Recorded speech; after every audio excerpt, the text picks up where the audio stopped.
So we have some hard numbers for Final Fantasy VII R. It sold 5 million units. Abysmal. Ocarina of Time 3D sold significantly more than that. Link's Awakening Switch, I think, is going to sell more than that.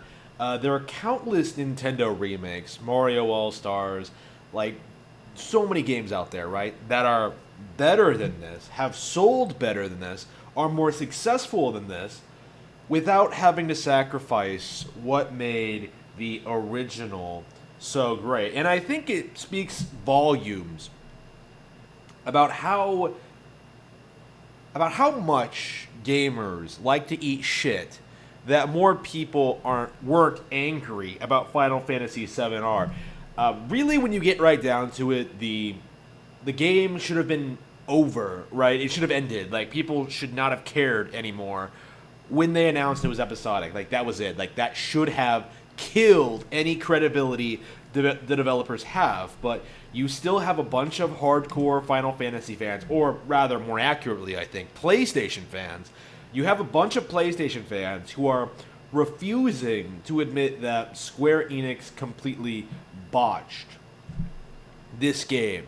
That they completely botched Final Fantasy 15, that they completely botched Kingdom Hearts 3, that they completely botched this, that there's no real future with this. Like, a future part is just going to sell less and less and less. Like, I legit think that a part 2 is going to sell like less than 3 million units, right? And a part 3 would sell less than that.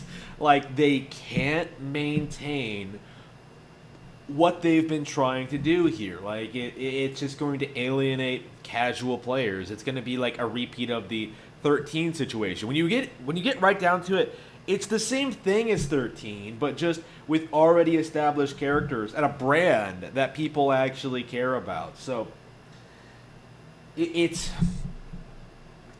extremely frustrating seeing people like pretend this was some good masterpiece of a game. It was complete disaster.